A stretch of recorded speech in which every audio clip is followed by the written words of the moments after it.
Hello बच्चों, आपका आपके चैनल पर फिर से बहुत बहुत स्वागत है।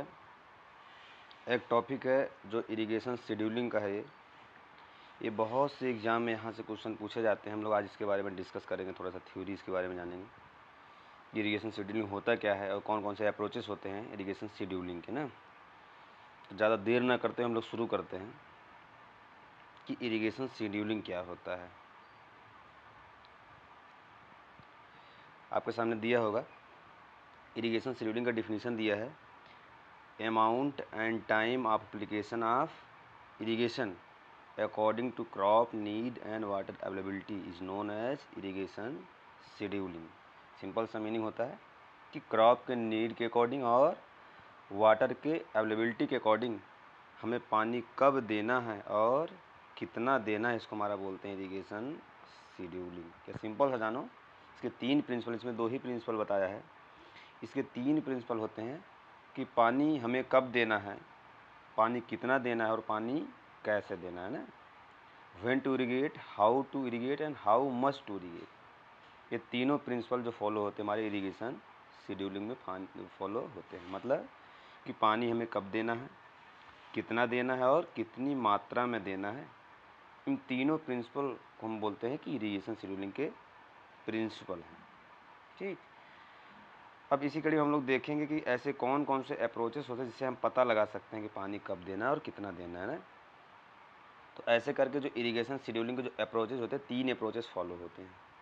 पहला अप्रोचेस होता है सॉइल मॉइस्चर से रिलेटेड, दूसरा होता है क्लाइमेट से रिलेटेड, और तीसरा होता है कि प्लांट के कुछ इंडिकेटर, मतलब कुछ प्लांट में सिम्टम दिखते हैं, उस सिम्टम को हम देख कर पता लगा सकते हैं कि पानी हमें कब देना है और कितना देना है।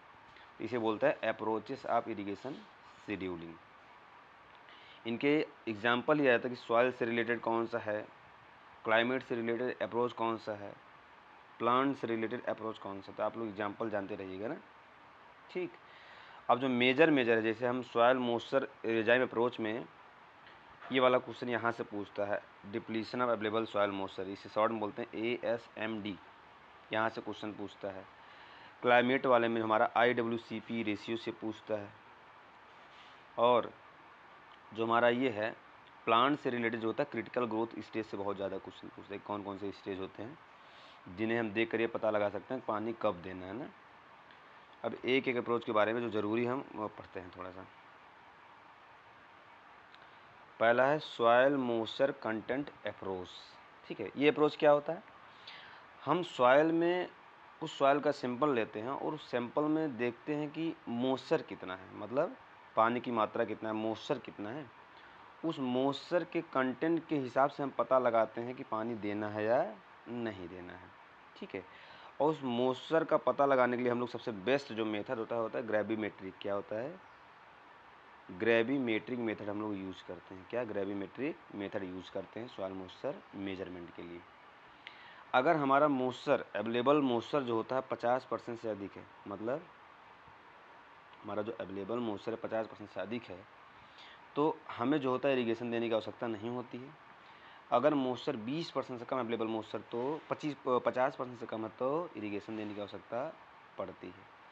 और इस ग्रेविमेट्रिक मेथड का फार्मूला खूब पूछता है कि ग्रेविमेट्रिक मेथड में जो हम लोग इरिगेशन शेड्यूल करते हैं, मॉइस्चर कंटेंट निकालते हैं, फार्मूला क्या होता है, हम सिंपल जो लेते हैं, क्या करते हैं, तो क्या करते हैं, वेट ऑफ वेट सॉइल, मतलब किसका, वेट सॉइल का, जो हमारा यानी हमारे जो मोइस्ट सॉइल होती है उसका भार देखते हैं, minus weight of dry soil, मतलब जो हम ओवन ड्राई कर देंगे उसके बाद जो हमारा सॉइल होता है उसका वेट क्या होता है, डिवाइड बाई फिर हम क्या कर देंगे, ड्राई सॉइल कर देंगे, इनटू क्या कर देंगे, 100 कर देंगे। ठीक, ये कैलकुलेट करने के बाद जो वैल्यू आएगी हमारे सॉइल मॉइस्चर की वैल्यू आ जाती है।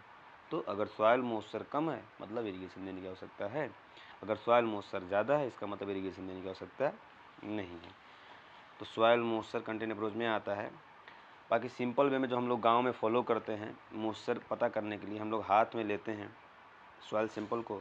अगर बॉल बनता है, मतलब अगर हम बॉल बनाते हैं हाथ में रख के, अगर बॉल बनता है इसका मतलब मॉइस्चर है। अगर बॉल जो होता है अगर हम छोड़ें और नीचे गिराएं, अगर वो बॉल फूट जाता है इसका मतलब मॉइस्चर नहीं, इसका मतलब उसमें इरिगेशन देने की आवश्यकता है। दूसरा जो अप्रोच हमारा है available soil moisture depletion approach. इसको शॉर्ट में बोलते हैं ASMD। इसका मतलब क्या होता है कि हमारा जो अवेलेबल सॉइल मॉइस्चर है उसमें कितना % का डिप्लीशन है, कितने % कमी हो रही है, उस हिसाब से भी हम पता लगा सकते हैं कि इरिगेशन कब देना है और कितना देना है। जैसे अवेलेबल मॉइस्चर होता क्या है, अवेलेबल मॉइस्चर इक्वल टू होता है कि फील्ड कैपेसिटी पे जो मॉइस्चर होगा उसको जो होता है परमानेंट बिल्टिंग पॉइंट वाले मॉइस्चर से घटा दो, परमानेंट बिल्टिंग पॉइंट घटा दोगे, जो वैल्यू हमारी आएगी वो आएगी हमारी अवेलेबल सॉइल मॉइस्चर की, ठीक। और यही अवेलेबल सॉइल मॉइस्चर जो आएगा उसमें कितना % का डिप्लीशन हो रहा है, इससे भी हम पता लगा सकते हैं कि इरिगेशन हमें कब देना है। अब जो ये डिप्लीशन हो रहा है, ध्यान देना, जैसे कुछ हमारी ड्रॉट रेसिस्टेंट क्रॉप होती हैं, जैसे हमारा सोरगम हो गया, बाजरा हो गया, सैफ्लावर हो गया, उसमें जो हम शेड्यूल करेंगे तो डिप्लीशन जो हमारे अवेलेबल सॉइल का होता है वो ज़्यादा डिप्लीट कर जाएगा, तब भी हम इरिगेशन कर सकते हैं। क्यों? क्योंकि वो ड्रॉट रेसिस्टेंट क्रॉप है। और कुछ फसलें ऐसी होती हैं जो ड्रॉट रेसिस्टेंट नहीं होती, जैसे वीट हो गया, बार्ले हो गया, पैडी हो गया, उसमें जो होता है जब डिप्लीशन होता है तो कम डिप्लीशन पर हमें इरिगेशन देने की आवश्यकता होती है। क्यों? क्योंकि वो जो है ड्रॉट रेसिस्टेंट क्रॉप नहीं है। जैसे आपके सामने एग्जांपल दिया है, सोरगम का जो अवेलेबल सॉइल मॉइस्चर डिप्लीशन होता है कितना, 75% तक अवेलेबल सॉइल मॉइस्चर कम हो जाता है, तब हम इरिगेशन करते हैं। क्यों? क्योंकि ये ड्रॉट रेसिस्टेंट क्रॉप है। शुगर केन भी क्या होती है, ड्रॉट रेसिस्टेंट क्रॉप की कैटेगरी में आती है। 65% जब डिप्लीट हो जाता है अवेलेबल सॉइल मॉइस्चर तब तक इरिगेशन हम कर सकते हैं। सोयाबीन का 60% तक कर सकते हैं। शुगर बीट, कॉटन, मेज, वीट का 50% तक कर सकते हैं। टोबैको का 25% पे करते हैं। मतलब टोबैको क्योंकि क्या है, ये ड्रॉट रेसिस्टेंट क्रॉप नहीं, इसलिए जो हमारा अवेलेबल सॉइल मॉइस्चर डिप्लीशन होता है 25% हम इरिगेशन करते हैं। इसका बहुत पूछता है, किसका? कॉटन का और वीट का और मेज का। अगला जो हमारा अप्रोच है इरिगेशन शेड्यूलिंग का वो है सॉइल वाटर पोटेंशियल और सॉइल मॉइस्चर टेंशन अप्रोच। अच्छा, सॉइल मॉइस्चर टेंशन क्या होता है? सिंपल वे में जानो कि जिस पोटेंशियल की वजह से, क्या या सिंपल पोटेंशियल का मतलब जानो, जिस पोटेंशियल की वजह से जो मॉइस्चर होता है सॉइल के कैपिलरी में, किसमें? माइक्रोपोर में, किसमें?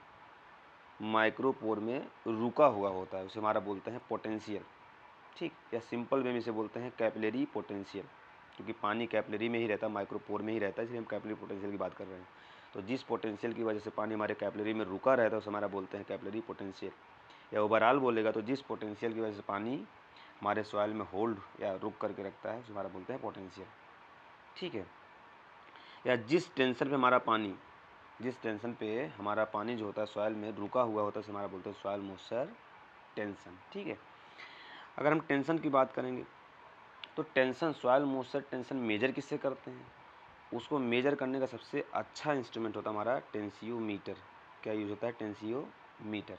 लेकिन ध्यान दें, जब यही टेंसियोमीटर हम क्योंकि इरिगेशन शेड्यूलिंग की बात कर रहे हैं, तो जब ये इरिगेशन शेड्यूलिंग में यूज होता है तो इसका नाम होता है इरोमीटर। पूछता है क्या होता है? इरोमीटर, ठीक। तो ये टेंसियोमीटर जो होता है सॉइल मॉइस्चर टेंशन को मेजर करता है, ठीक। ये क्या करता है? सॉइल मॉइस्चर टेंशन को मेजर करता है। और अगर सॉइल में टेंशन अधिक, क्या है? सॉइल मॉइस्चर टेंशन अगर अधिक है, इसका मतलब क्या है? मॉइस्चर क्या है यहाँ? सॉइल मॉइस्चर क्या है? कम है, ठीक है। और जैसे इसी का उल्टा, अगर टेंशन कम है इसका मतलब तब क्या होगा? मॉइस्चर अधिक होगा। तो सिंपल वे में जानो कि अगर सॉइल में टेंशन हम मेजर करते हैं टेंसियोमीटर से, अगर टेंशन अधिक है तो इसका मतलब क्या है? मॉइस्चर कम है और इरिगेशन देने की आवश्यकता पड़ेगी। अगर सॉइल मॉइस्चर टेंशन जो होता है कम होता है, इसका मतलब मॉइस्चर सफिशिएंट मात्रा में है, तब इरिगेशन देने की आवश्यकता नहीं पड़ेगी। तो टेंशन वाला मामला ऐसे होता है। और ये जो अप्रोच होता है इरिगेशन शेड्यूलिंग का, स्पेशली करते हैं ऑर्चर्ड क्रॉप में और वेजिटेबल क्रॉप में पता लगाते हैं। और ये पूछता है जो टेंशन मापने का टेंसियोमीटर होता है किस टेक्सचर सॉइल में सबसे बेस्ट रिस्पॉन्स देता है, तो कौन सा होता है? Course texture soil. इसका मतलब मोटी पार्टिकल वाले, जैसे मतलब सैंडी सॉइल वगैरह में सबसे बेस्ट रिस्पॉन्स देगा, ठीक है। क्लेई सॉइल में अच्छा रिस्पॉन्स नहीं देता है। और इसमें जो टेंशन की रीडिंग जो होती है टेंसियोमीटर में पूछता है कहाँ से कहाँ तक होती है, तो होता है 0 से लेकर 0.85 बार। कितना? 0 से लेकर 0.85 बार, ठीक। तो हमारा होगा soil moisture tension approach.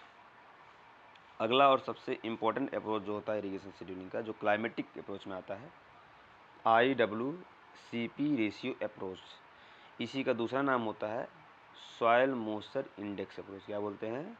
Soil moisture index approach. ठीक है, इसको दिया किसने पूछता है? इसे दिया था परिहार एट ऑल ने। किसने?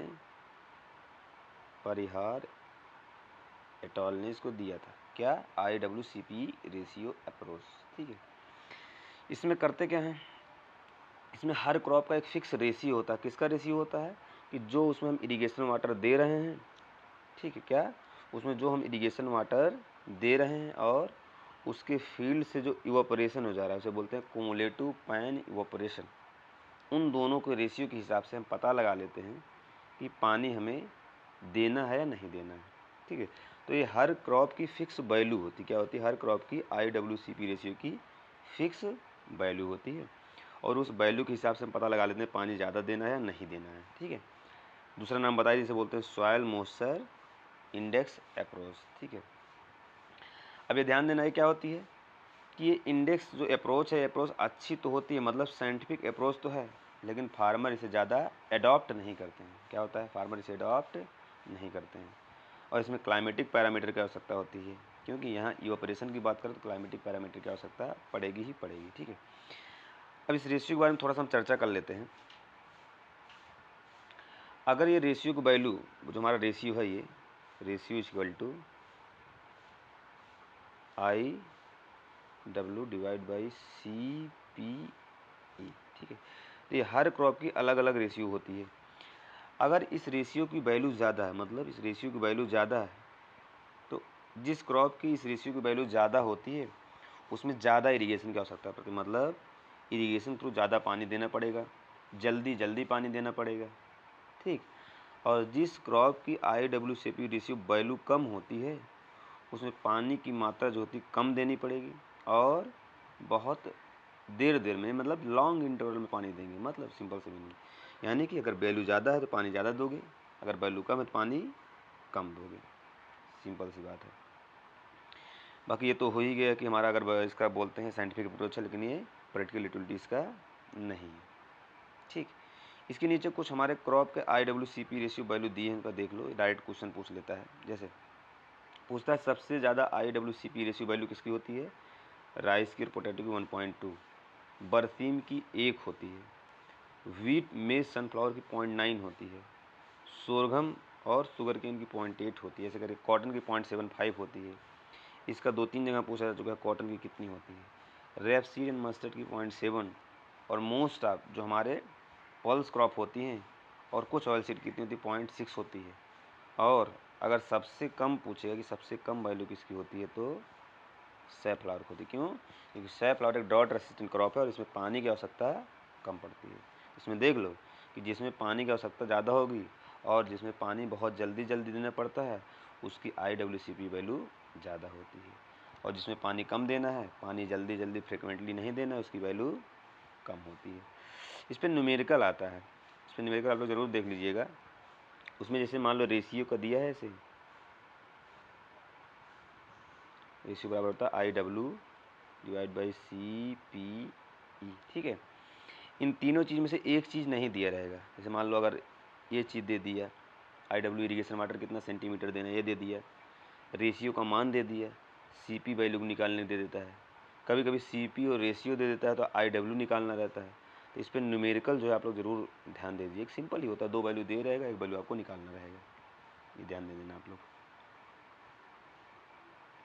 अगला जो अप्रोच होता है हमारा इरिगेशन शेड्यूलिंग का, क्रिटिकल ग्रोथ स्टेज अप्रोच। एक क्रिटिकल ग्रोथ स्टेज क्या होता है कि हमारे क्रॉप की कुछ ऐसी स्टेज होती हैं, क्या होती हैं? कुछ ऐसी स्टेज या अवस्था होती हैं जिस स्टेज पे अगर आप पानी नहीं देंगे, इरिगेशन के थ्रू पानी नहीं देंगे, तो यील्ड का लॉसेस सबसे ज़्यादा होता है। ठीक है, एक ऐसा स्टेज जिस पे हमें पानी देने की आवश्यकता पड़ती ही पड़ती है, अगर उसमें पानी नहीं देंगे तो यील्ड का लॉसेस सबसे ज़्यादा स्टेज होता है, और उसी को बोलते हैं मॉइस्चर सेंसिटिव स्टेज। क्या बोलते हैं? Moisture sensitive stage. अगर आप उस स्टेज में पानी दे देंगे तो क्या होगा? जो करेक्शन हो जाता है हमारे वाटर का, अगर करेक्शन हो जाएगा तो हमें मैक्सिमम यील्ड मिलेगी। ठीक है, अच्छा ये पूछता है कि सबसे ज़्यादा कौन सा अप्रोच लोग फॉलो करते हैं अपने यहाँ? तो यही जो होता है प्रैक्टिकल यूटिलिटी सबसे ज़्यादा फार्मर की यही है, इसी पे है अप्रोच। तो क्रिटिकल ग्रोथ स्टेज लोग देख कर ही पता लगा लेते हैं पानी हमें कब देना है। जैसे अगर हम पैडी की बात करें, जब पैडी में इन्फ्लोरेशन निकलता है उसमें पानी ज़रूर देते हैं, लोग जान जाते हैं कि अब जो है फ्लावरिंग हो रही पानी दो, ठीक है। जैसे गेहूँ की बात करते हैं, गेहूँ में जब जो होता है हमारा इनिशियल स्टेज, जब टिल्डिंग शुरू होती है उसे बोलते हैं सीआरआई स्टेज में पानी देना। तो स्टेज वाइज हम देख के पता लगा लें पानी हमें कब देना है, उसे हमारा बोलते हैं क्रिटिकल ग्रोथ स्टेज। जैसे हर क्रॉप की क्रिटिकल ग्रोथ स्टेज अलग होती है। मोस्ट ऑफ जो सीरियल होती है हमारी कब होती है, वो जब इन्फ्लोरेसेंस निकलता है तब ज़रूरी होता है, और जब दाना पकता है तब ज़रूरी होता है उस समय। ऐसे पल्स की बात करेंगे तो प्री फ्लावरिंग यानी फ्लावरिंग के पहले, और जब पॉड निकलता है तब ज़रूरी होता है। तो कुछ क्रॉप हमारी अलग अलग है जिनका क्रिटिकल ग्रोथ स्टेज दिया है, देख लेते हैं। जैसे राइस का दिया है कि सीडलिंग स्टेज पानी देना चाहिए, टिल्डिंग पे, पैनिकल इनिशिएशन पे, हेडिंग पे। लेकिन इसका अगर मोस्ट क्रिटिकल पूछेगा तो इसका होता है बूटिंग स्टेज। एक होता है, क्या होता है, बूटिंग स्टेज। तो बूटिंग स्टेज पे आपको पानी देना ही देना है। अगर इस स्टेज पे पानी नहीं रहेगा तो यील्ड का लॉसेस पैडी में सबसे ज़्यादा होता है। और ये स्टेज कब आता है, इन्फ्लोरेसेंस के निकलने के जस्ट पहले, जब सोइलिंग होती है हमारे फ्लैग लीफ में। वीट में देखो आपका क्या होता है, जैसे सीआरआई स्टेज होता है, टिल्डिंग होता है, जॉइंटिंग, फ्लावरिंग, मिल्किंग और डफ स्टेज, 6 स्टेजेस होती है ना। इसमें पूछता है कि पहली स्टेज कौन सी होती है शेड्यूलिंग की, सीआरआई स्टेज जो आती है 21 से 25 दिन पे। बाकी और सब स्टेज 20-20 दिन के अंतराल पे आते हैं। बार्ले में हो गया टिलरिंग और फ्लावरिंग हो गया। मेज में सीडलिंग हो गया, tasseling, silking, early grain development. इसका जो मेन होता है मोस्ट क्रिटिकल स्टेज होता है टेसलिंग और सिल्किंग। टेसलिंग मतलब जब मेल पार्ट निकले फ्लावर का, और सिल्किंग मतलब जब फीमेल पार्ट निकले, इसे बोलते हैं टेसलिंग, सिल्किंग। सोरगम का दिया है booting stage, flowering stage, milking stage, primordial initiation stage, ठीक है। ऐसे पर्ल मिलेट का दिया हेडिंग और फ्लावरिंग हो गया। चिकपी का बहुत पूछता है कि प्री फ्लावरिंग स्टेज पे देते हैं, क्यों? मोस्ट ऑफ जो पल्स क्रॉप होती है उसमें जो इरिगेशन शेड्यूल करते हैं हम प्री फ्लावरिंग पे देते हैं, एट फ्लावरिंग पे नहीं, प्री फ्लावरिंग पे देते हैं ना। अगला हमारा मोस्ट ऑफ पल्स हम क्या करेंगे, फ्लावरिंग पे देंगे, ध्यान देना हमेशा। अच्छा, ग्राउंड नट का खूब पूछता है कि इसका मोस्ट क्रिटिकल स्टेज पूछेगा तो पेगिंग स्टेज जो होता है मोस्ट क्रिटिकल स्टेज होता है हमारा जो है इरिगेशन देने का। सोयाबीन में से देख लेते हैं हम। सोयाबीन हमारी एक जो है ऑयल सीरो पल्स का दोनों फ्लावरिंग पे करते हैं। सनफ्लावर का बटनिंग वगैरह करते हैं, निहाई स्टेज करते हैं, फ्लावरिंग करते हैं। ऐसे सैफ्लावर का है। शुगर केन का बहुत ज़्यादा पूछता है कि most critical stage sugarcane क्या है, हमारा फॉर्मेटिव स्टेज है। अगर मोस्ट क्रिटिकल स्टेज होगा तो ये कौन सा स्टेज होता है, फॉर्मेटिव स्टेज होता है ना। ये ध्यान देना हमेशा आप लोग, ठीक है। ऐसे करके आप लोग थोड़ा ध्यान दे लेना। जैसे हमारा उसका होता है, देखो पोटैटो का बहुत पूछता है कि ट्यूबर इनिशिएशन पे ना, इस पर हम लोग जो होते हैं इरीगेशन देना ही देना पड़ता है, ठीक है। बरसीम का फर्स्ट हार्वेस्टिंग पे देते हैं, जब पहली बार कटिंग होती है तब उस पर देते हैं इरीगेशन। ऐसे करके हमारे कुछ हो गए। कुछ हमारे और अप्रोच होते हैं जो रफ मेथड होते हैं। जैसे एक होता है सॉयल कम सैंड मिली प्लाट टेक्निक होता है। मतलब इसमें एक छोटा सा एरिया लेते हैं, उसमें से सॉयल निकाल के सैंड फिट कर देते हैं, और फिर हम उसमें सोइंग कर देते हैं। देखते हैं जिसमें हम सैंड फिल किए हैं उसमें जो होता है बहुत अर्ली सिम्टम आ जाता है इरिगेशन देने का। ऐसे प्लांट पॉपुलेशन बढ़ा के हम देख लेते हैं 4-5 टाइम, तब भी देखते हैं कि ज़्यादा जल्दी पानी देना है या ज़्यादा देना है। कैन इवोपोरीमीटर में यही अप्रोच होता है, हमारा एक अप्रोच है। और लास्ट हमारा एक लास्ट अप्रोच है इंफ्रारेड थर्मोमेट्री अप्रोच। इसमें क्या करते हैं, इसमें हम एक इंफ्रारेड थर्मोमीटर लेते हैं, थर्मामीटर, उससे ये पता लगा लेते हैं कि हमारा जो है कैनोपी का टेम्परेचर कितना कैनोपी का टेम्परेचर कितना है। तो हम डिफरेंस निकालते हैं कैनोपी के टेम्परेचर से और एयर के टेम्परेचर से डिफरेंस निकालते हैं। और हमेशा ध्यान देना जो कैनोपी का टेम्परेचर होता है एयर के टेम्परेचर से कम होता है, ठीक है। तो जो हम कैनोपी का टेम्परेचर और एयर के टेम्परेचर में डिफरेंस निकालते हैं, अगर वैल्यू नेगेटिव में आ जाए इसका मतलब इरिगेशन नहीं देना है, प्लांट में स्ट्रेस नहीं है। अगर हम कैनोपी के टेम्परेचर में से एयर का टेम्परेचर निकालें, ठीक है, और वैल्यू पॉजिटिव में आ जाए, क्या आ जाए, पॉजिटिव में आ जाए, इसका मतलब है तब उसमें इरिगेशन देना है, मतलब उसमें स्ट्रेस है। तो वैल्यू पॉजिटिव है तो इरिगेशन देना है, वैल्यू नेगेटिव में तो इरिगेशन नहीं देना। क्यों? क्योंकि कैनपी का टेम्परेचर हमेशा जो होता है एयर के टेम्परेचर से कम होता है, ध्यान देना, ठीक है। तो हमारा इंफ्रारेड थर्मोमेट्री मेथड होता है। अच्छा, इसी में आप लोग एक देखेंगे स्ट्रेस डिग्री डेज क्या होता है। स्ट्रेस डिग्री डेज ये सिंपल सा मीनिंग होता है कि हमारी कोई एक क्रॉप है, वो अलग अलग स्टेज पे आप क्या निकालो, ये डिफरेंस निकालो, कैनपी का और एयर के टेम्परेचर का डिफरेंस निकालो और उन सभी को जोड़ दो, हर स्टेज पे जो निकाले उन सभी को जोड़ दो, उसी को बोलते हैं स्ट्रेस डिग्री डेज। तो ऐसे करके हमारा इरिगेशन शेड्यूलिंग का काम हो गया ख़त्म। आप लोग थोड़ा सा रिवाइज कर लीजिएगा। और इससे एक क्वेश्चन आता है, स्पेशली जो हमारा IWCP रेशियो का है उस पर न्यूमेरिकल बहुत आता है। तो न्यूमेरिकल आप लोग देख लीजिएगा और पढ़ लीजिएगा। ठीक बच्चों हैं, थैंक यू।